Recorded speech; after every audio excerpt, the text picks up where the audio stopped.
بسم اللہ الرحمن الرحیم طائعین فقضاہن سبع سماوات، بنا ڈالا ان کو 7 آسمان 2 دنوں میں۔ بأوحا، اس اوحا کے 2 معنی ہیں۔ پہلا معنی میں نے کیا تو ایک صوفی پریشان نظر آ رہا تھا، اوحا کا معنی میں نے کیا نافذ کر دیا، اوحا بمعنی انفذا، اوحا بمعنی انفذا، نافذ کر دیا۔ ہر آسمان میں امرہا، اس آسمان کے مناسب امر اس کا، حکم اس کا، جس آسمان کو جو حکم دینا تھا، یعنی جس کو جس حالت میں رکھنا تھا، اس پہ اس حکم کا نفاذ کر دیا، حکم نافذ کر دیا۔ سمجھ گئے میری بات؟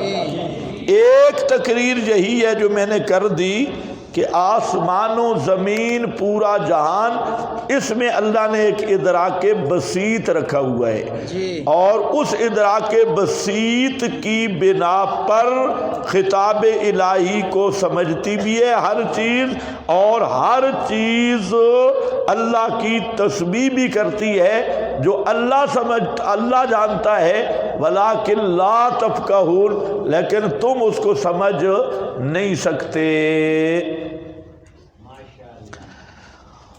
دوسری تقریر کر رہا ہوں، دوسری تقریر کہ یہ جو ہے قالتا، اور یہ ثم استوى الى السماء فقال لها وللارض، تو یہ اللہ تعالیٰ کا قال لها یہ قول تکوینی ہے، تکوینی امر ہے کہ اللہ تعالیٰ نے آسمان و زمین کو بنانا چاہا، وہ بن گئے۔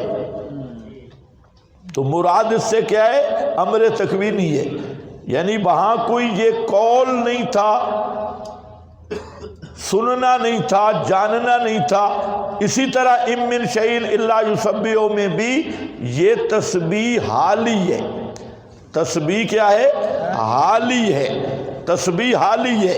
لیکن لا تفقہون کا معنی میں سمجھا دوں گا، اس میں بھی یہی ہے کہ ہر چیز جو ہے اللہ کی توحید پہ گواہ اور شاہد ہے، اللہ کی توحید کی علامت ہے، اس پر دال ہے، لیکن تم اس کو نہیں سمجھتے اور شرک کرتے ہو۔ سمجھ گئے کہ نہیں؟ تو دوسری تقریر کے مطابق یہاں قول قال حقیقی نہیں ہے، بلکہ اللہ نے کہا، یعنی اللہ نے اپنا امر تکوینی نافذ کر دیا، اور آسمان و زمین کو جو جن خصوصیات پہ پیدا کرنا تھا انہی خصوصیات پر پیدا کر دیا۔ وَأَوْحَى فِي كُلِّ سَمَاءٍ أَمْرَهَا وَزَيَّنَّا السَّمَاءَ الدُّنْيَا، اور سجا دیا ہم نے، زَيَّنَّا، ہم نے سجا دیا، رونق دی ہم نے آسمان دنیا کو، بے مصابیح کے ساتھ، چراغوں کے ساتھ آسمان دنیا کو مزین کیا، رونق دی، کس کی؟ چراغوں کی، چراغوں کے ساتھ مزین کر دیا۔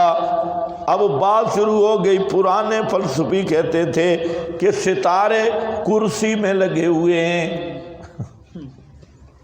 فلسفی بھی عجیب ہے، بلی کی طرح مراقبہ کرتے ہیں۔ کبھی بلی مراقبے میں آپ دیکھیں، اور یہ نیچے بیٹھے ہیں، اور یہ آسمان 8 ہیں، دور بھائی مانا اللہ نے 7 فرمایا، تو 8واں کدھر سے لے کے آیا؟ آسمان 8 ہیں، کیونکہ اس کو کشف ہوا ہے۔ اور دوست محمد چھپ کے بیٹھے، بالکل سامنے اٹینشن ہو کے بیٹھے۔ ہاں بھائی، کرسی میں لگے۔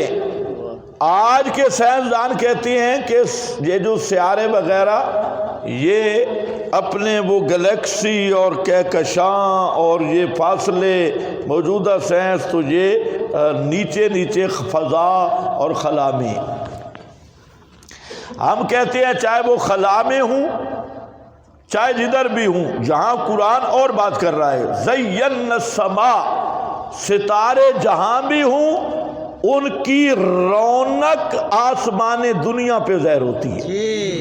ستاروں کا وجود کہیں بھی ہو، قرآن نے اس سے بات نہیں کی، سمجھو یہ بھی ملحدین کا اعتراض ہے، قرآن نے یہ اس پہ بات نہیں کی کہ ان کا محل کیا ہے۔ قرآن نے جہاں فرمایا زینا، ان کی جو رونق ہے وہ آسمان دنیا پہ ظاہر ہوتی ہے، رات کو دیکھ لینا کہ سب ان کی مصابیح اور چراغوں کی روشنی، ستاروں کی روشنیاں چراغوں کی طرح وہ آسمان دنیا پہ ظاہر ہوتی ہیں، باقی وہ کہاں لگے ہوئے ہیں کہاں نہیں ہیں۔ قرآن ہدایت کی کتاب ہے، سائنس کی کتاب نہیں ہے۔ قرآن کا مقصد مسئلہ توحید سمجھانا ہے اور ہدایت والی کتاب ہے، اور یہ دنیا کے علوم ہاں مستفاد اسی سے ہیں، لیکن قرآن پاک کا اعجاز دیکھیں، یہ نہیں فرمایا کہ ستارے آسمان دنیا کے اندر لگے ہوئے ہیں، ستارے جہاں پر بھی ہوں زینت اور رونق وہ آسمان کے افق پہ ظاہر ہوتی ہے جو ناظرین کو نظر آتی ہے۔ وَزَيَّنَّا السَّمَاءَ الدُّنْيَا، ہم نے رونق بخشی آسمان دنیا کو 7 چراغوں کے، وَحِفْظًا حَفِظْنَاهَا حِفْظًا، حفظاً مفعول مطلق ہے، اس کا عامل مقدر ہے، حفظناہا حفظاً، ہم نے حفاظت کی ہے، حفاظت کرنا اس کی تفصیل دوسرے مقام پہ آئے گی، وہ سورہ جن وغیرہ میں، اور آگے ابھی نہیں جاتے وہاں، ابھی سبق چلو۔ حفظاً محفوظ بنا دیا، تو ستاروں کا ایک فائدہ تجھے ہے کہ یہ آسمان دنیا کی رونق ہے، اور ستاروں کا دوسرا فائدہ یہ ہے یہ رجوما للشیاطین، آسمانوں پر شیطانوں کے لیے یہ فوجیوں کا کام دیتے ہیں، پہرے دار ہیں اور ذریعہ حفاظت ہیں۔ حفظاً ذالکا، سبحان اللہ، ذالکا، یہ ذالکا اوپر المذکور، جو اب تک تم نے سنا دیکھا ہے، ابھی تک پڑھا ہے، یہ کیا بتاتا ہے؟ ذالکا تقدیر العزیز العلیم، یہ پوری کائنات کیا بتا رہی ہے؟ یہ کسی حادثے کی پیداوار نہیں ہے، کسی حادثے کی پیداوار نہیں ہے، یہ خود بنی بنائی نہیں ہے، بغیر کسی کے بنانے کے بھی نہیں بنی، کہ حادثہ بھی خود بخود نہیں ہوا، اور یہ کوئی معبودان باطلہ کی رزم گاہ بھی نہیں ہے، اور کسی کھیلنے والے کا کھلنڈر بھی نہیں ہے، کیا ہے؟ ذالک تقدیر العزیز۔ اس کائنات کے ایک ایک نظم میں غور کرتا جا، تجھے پتہ چلے گا کہ یہ منصوبہ بندی ہے، تقدیر یہ مرتب ترتیب ہے، اور کس ذات کی؟ العزیز، جو غالب ہے، اور اس نے اس کائنات کو ایسے نظم پہ پیدا کیا جس نظم میں کبھی گڑبڑ نہیں ہوئی، بنائی بھی ہے اور چلا بھی رہا ہے، کبھی نہیں ہوا کہ سورج آج 1 گھنٹہ لیٹ ہو جائے گا، کبھی نہیں ہوا چاند اپنے محور سے بدل جائے، سورج اور چاند کا کہیں ایکسیڈنٹ ہو جائے، کہیں سورج کی رفتار بڑھ جائے، کہیں چاند کی رفتار بڑھ جائے، 1 منٹ 1 سیکنڈ کے کروڑواں حصہ اگر بن سکتا ہے، اس کا بھی فاصلہ اس رفتار میں بھی نہیں ہے، محور میں بھی نہیں ہے، اور سارے ستارے کہکشاں میں گلیکسیاں اپنے اپنے مقام پہ اپنے اپنے محور میں سرگردانیں چلی ہوئی ہیں، اور یہ کوئی خود بخود نہیں ہو سکتا۔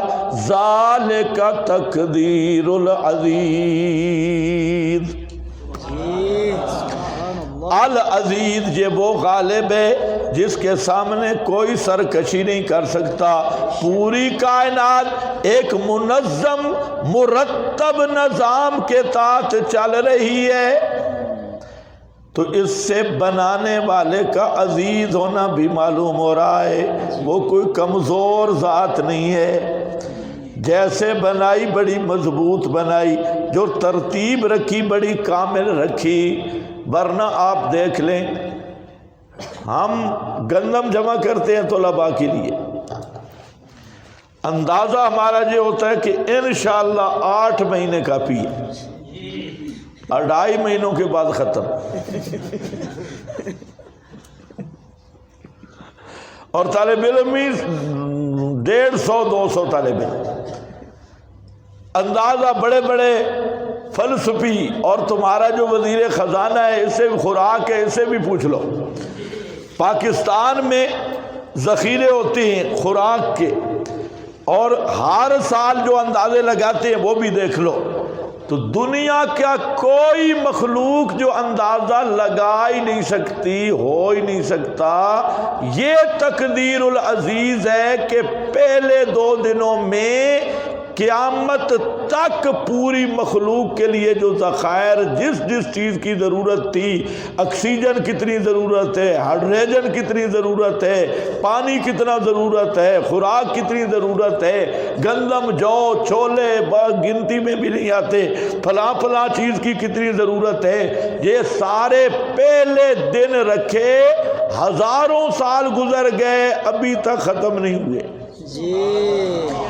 اور ابھی تک نیچے نئی پرتیں نیچے نکل رہی ہے، اور سائنس کا معنی دریافت ہے، وہ دریافت ہو رہی ہے، کوئی طے نکلتی ہے، پٹرول نکل آتا ہے، کوئی طے نکلتی ہے، گیس نکل آتی ہے، اور اب تو سنا ہے کہ آپ کے دریائے اٹک میں کئی ٹن سونا دریافت ہو گئی ہے، ابھی آپ امیر ہونے والے ہیں، سونا نکل آیا ہے۔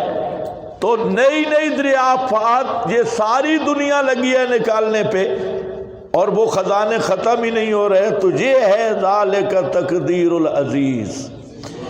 تو کائنات میں غور کرنا ملحد شیطانہ، اس کو دیکھ تو صحیح نا کہ یہ کائنات ایسے بنی ہے، کوئی اس کا ثانی نہیں، کریٹر نہیں، بنانے والا نہیں، اور یہ اتنا منظم نظام، اور ہر چیز اپنے اپنے مقام پہ ایسی ترتیب کے ساتھ، پھر زمین کے خزانے، پھر ان کی برکات، پھر ان کے محلات، پھر زمانہ بدلنے کے ساتھ ان کی دریافت کے ذرائع اور انسان کی رہنمائی کرنا۔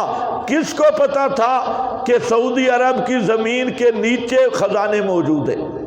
پٹرول جب پہلے تصور ہی نہیں تھا بھئی پٹرول نکلے گا، ہوئے پٹرول بھی بکے گا، ضرورت تو جیسے ضرورتیں بڑھ رہی ہے، اللہ تعالیٰ انسان کو وسائل بھی الہام کر رہا ہے، اور نئے سے نئے خزانے نکل رہے ہیں۔ ہاں، تم جاتے ہو صوفیوں کے پاس اصلاح کرانے کے لیے، اور قرآن کی طرف آؤ، انہی آیات پہ مراقبہ کرو تو ہماری زندگیاں ختم ہو جائیں گی، مراقبہ ختم نہیں ہوگا۔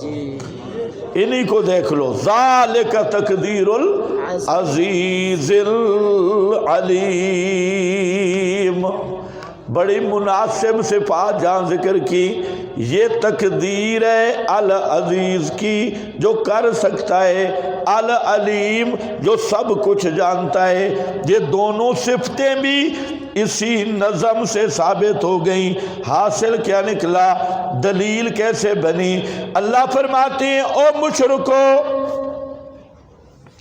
اور مشرکو ایک ایک چیز کو دیکھ لو، زمین کو پیدا کرنے والا اللہ اور کوئی نہیں، یہ پہاڑوں کو زمین میں میخیں بنا کے گاڑنے والا اللہ کوئی بابا شابا نہیں کر سکتا، زمین کی برکات رکھنے والا اللہ، زمین میں تمہاری غذا کے ذخیرے رکھنے والا اللہ، آسمانوں کو بنانے والا اللہ، آسمانوں زمین کے مناسب احکام کو نافذ کرنے والا اللہ، آسمان دنیا کو ستاروں سے مزین کرنے والا اللہ، تو پکار کے لائق بھی صرف اللہ، پکار کے لائق بھی صرف اللہ۔ اگر یہ کام تمہارے معبود نہیں کر سکتے تو وہ پھر پکار کے لائق بھی نہیں۔ یہ ہے دلیل عقلی توحید۔ کوئی آدمی للو نہ ہو، بالکل جھلو نہ ہو، تھوڑا سا بھی عقل ہو تو وہ سمجھ سکتا ہے یہ نہ 11ویں والے کا کام ہے، نہ 12ویں والے کا کام ہے، نہ باہو بلے کا کام ہے، نہ جبریل فرشتے کا کام ہے، نہ حضرت عیسیٰ ابراہیم کا کام ہے، نہ حضرت علی کا کام ہے، نہ امام کائنات رحمت للعالمین صلی اللہ علیہ وسلم کے یہ اختیارات ہیں، یہ اختیارات اللہ کے ہیں، تو پکاریں سننے کا حق، پکاریں سننے والا بھی اللہ، پکاروں کے لائق اور پکاروں کا حقدار بھی اللہ ہے۔ بے شک ذالک تقدیر العزیز العلیم۔ سبحان اللہ، دلیل پیش ہو گئی۔ اب فرمایا میرا پیغمبر مسئلہ بیان ہو گیا۔